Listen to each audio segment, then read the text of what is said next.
Hello, xin chào tất cả mọi người. Hôm nay mình sẽ làm series Minecraft. Mong các bạn hãy ủng hộ cho mình nha. Ok, xin chào.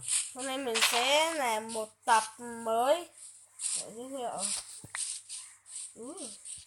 Đi làm vô.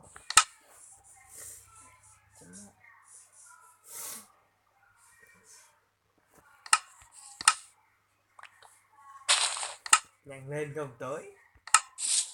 Chà, mất nửa tiếng luôn. Nhanh lên nha, chỉ có từng ấy phút thôi đấy. Xây xong một cái nhà ổn định cái đã. Xây nhà chẳng hạn. Nhưng mà từ từ mình đào đó. Nào, đi theo tao ra chỗ khác thì mà chỗ này mình sẵn rồi. Thằng nào mới tạ bàn cứ tạ bỏ đây luôn vậy. Tao. Đó rồi. Anh em theo tao. Tôi bỏ rồi. Mày không lấy cái này à? Cần gì mình có thể chế nhiều mà. Cái người mà đi trước mình đó chính là anh hai á, còn người vẫn đang đứng im này. Anh ba mình là út. Ủa? Cứ theo như là gia đình. Đâu hết rồi? Đi rồi. Không giết kiều à? Đây, hai con đường này. Giết đi. Thôi. Thử cao xem ra. Ủa Cường đâu rồi? Chắc Tiến này em. Đây là chỗ cũ này. Chứ mẹ về sao nhớ được? Ở đâu rồi? Ở chỗ cũ. Chỗ cũ sao tao biết chỗ này? Đây để út ra đón cho.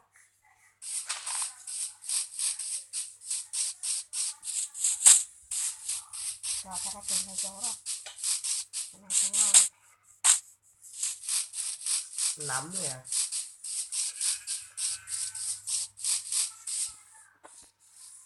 Giải tao. Cái này đẹp đúng không? Có giải tao. Cái này đất khá rộng. Anh em mình có thể làm công viên đây. Chờ tụi ta đẩy gỗ đấy. Ở đây thiếu cái gì gỗ đó này.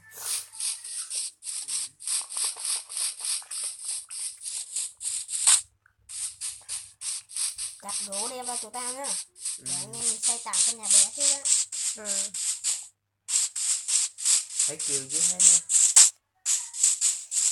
Cái xây nhà kế bên bờ sông.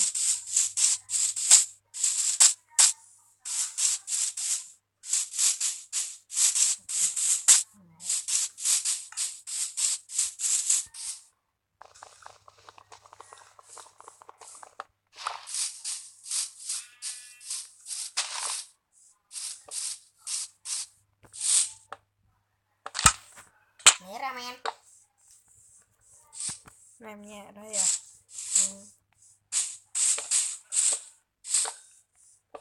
Đủ một cái giường của ta. Từ đây gần. Ok rồi đó.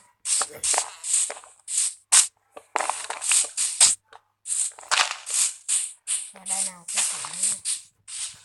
Kèm mình cái nhà làm tạm một căn nhà bé này đi. Không đều lắm được rồi.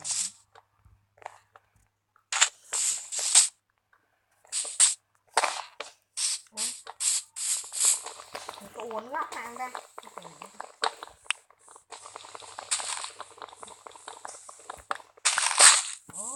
Tao cuối cùng cũng đã con gái.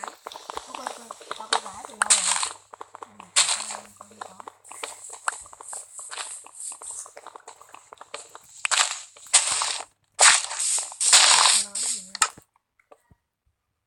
Chết cha. Quên mất hết mẹ gỗ rồi. Đây nè. Mày cứ xây cao lên tầm 4 ô đi hả? Ở bao thôi. Để đá. Khu này rộng á. Khu này để mình làm công viên được đó. Phải đi kiếm chỗ nào có mỏ thôi. Chui xuống đá thôi. Còn rộng dữ à. Rộng như của chiếc. Xe phố. Toàn là đất trống luôn.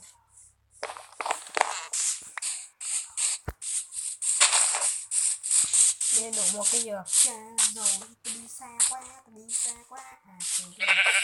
À kìa. Trường này, giết trường. 5 phút nữa. Còn sẽ giờ. Mình cứ căng tầm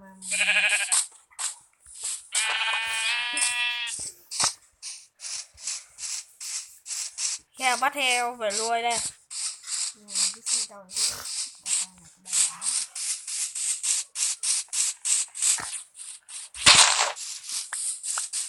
Hai con này làm gì đây? Xin rồi.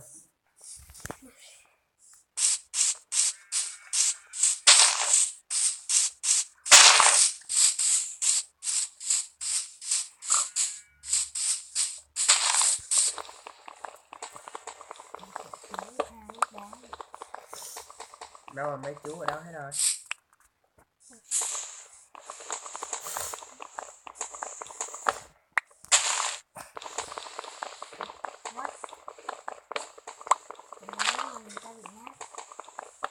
Sao mà tao đào đá ra cục gì? Bắt được quá.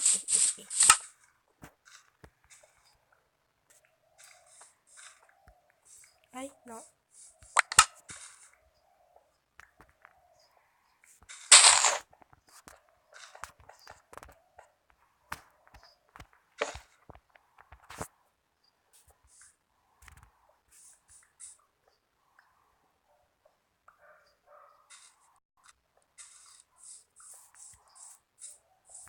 Ở đâu hết rồi?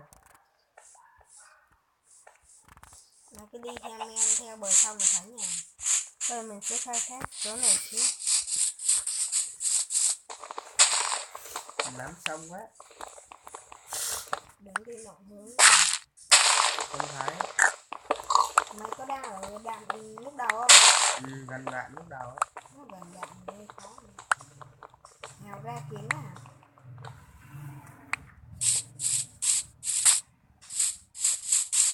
Đem đi đào thang thấy được không?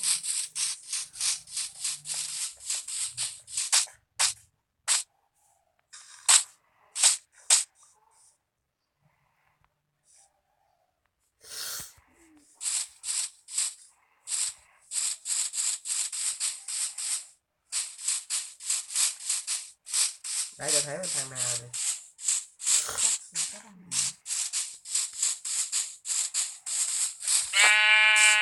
Chị đừng về thôi. Tao thấy 2 đến 5. Đi thôi đủ. Tủ nhanh dữ rồi. Được, chắc đủ giường rồi đó. Tao 4 cục rồi này. Mấy cục đây. Vậy là thiếu một cục. Nó tao mới có cục mà. Tao vậy rồi. Thiếu. Bạn chưa tạ đâu. Nè, tao vứt ra cho mày này. Đó, làm cho tao này. Vứt ra cho một thằng này nữa. Của tao làm rồi nha. Của em như vậy. Còn dưa mày. Tao bứt ra một cục này. Ở chỗ bàn cho tao. Đủ mà, cục đen. Vẫn thiếu một cục nữa rồi. Đừng vào đâu. Ủa thanh niên nào kia sao lại đi rồi? À đây, đường vào đây. Đây là đường ra vào luôn này. 2 đường. Đẹp ra rồi. Giờ không ngủ được. Sao? Làm sao thiếu tao mà sao ngủ được.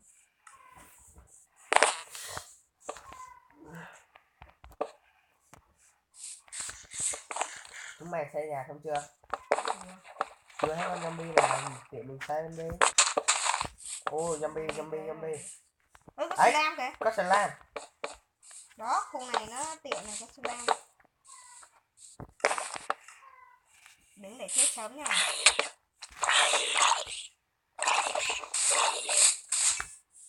Ủa 2 cửa lận à? Slam để làm cái gì quên mất tiêu rồi. Slam này là dây. Nào ra quay slam cho mọi người xem này. Quay slam. Còn đây là slam. Mấy cái con này rất béo lắm bạn. Rồi mấy chưa thời gian nhìn mấy. Đây. Ở đây có con. Tí ra giết chết này. To về, con này to về. Chết này, mấy con này đang đòi dính rồi. Nó đánh tao kìa. Nó đánh hao hết rồi nữa. Thịt nó. Anh mang Chiến mình không hiểu sao chắc thích rồi. Rồi nó chết. Đó. Một đứa con. Nó. À. Nó chứ. Nó phải chụp con luôn chứ. Thì nó không dần nữa hả? Cứ đánh chúng nó chết à? Mấy con này mấy con này xuất hiện nhiều lắm. Như kiểu rất nhây người các bạn. Kiếm thêm một con cừu đi mày. Ai có đá làm cái gì nấu đồ ăn không? À quên, nãy giờ tao quên mất, tao có đá. Có than không? Không. Lấy củi. Lấy cái đầm này để về slime thôi. Ủa chứ. Cái này gần 2 cái. Đây cái ngôi nhà mà mấy sao ta nhìn nhầm creeper mà tao tưởng sợ. Ấy còn một con slime này. Đấy đi anh em. Đó thằng nào có thịt thiết thì làm đây. Tao đi kiếm thêm. Ở đấy cái kêu, vậy ok. Cái creeper. Kêu đâu mà? À không. Không phải, nhìn nộ. Slime có chơi con to này. Con to này này. Đây. Đi thịt vào nó. Đó. Hoặc chăm chém tao.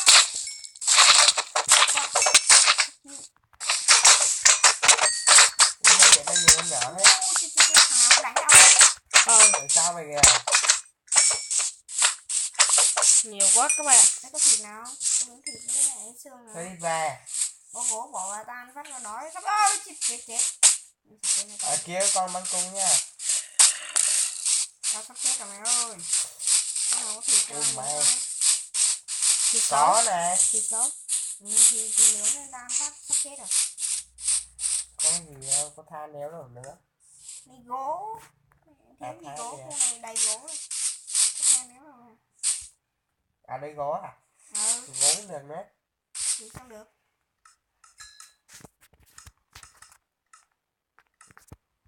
Tao làm cái rìu chặt này. Không thì mình làm bằng than đá cũng được. Mình đi chặt gỗ á. Xong mình nấu gỗ. Nướng gỗ đây. Mình than. Và cột nước.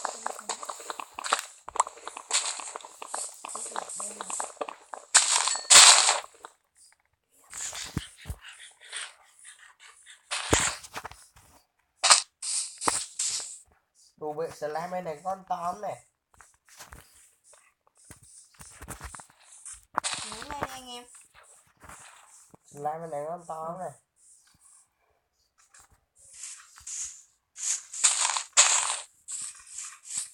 Vứt 15 cục gỗ vào luôn. Ui má ơi.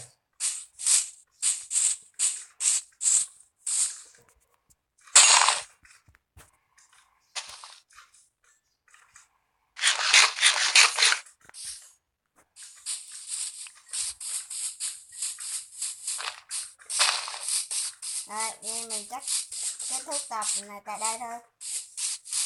Nó đủ dài rồi. Rồi, nên nhà chào mọi người rồi đi kết thúc thôi. Bắt cuộn.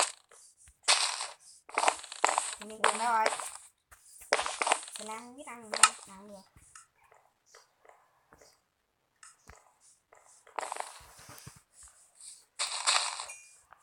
Đi thôi. Nên chị nhà chào mọi người.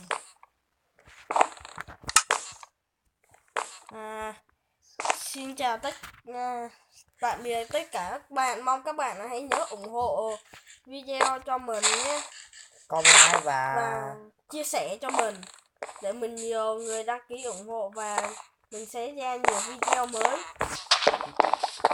Xin cảm ơn.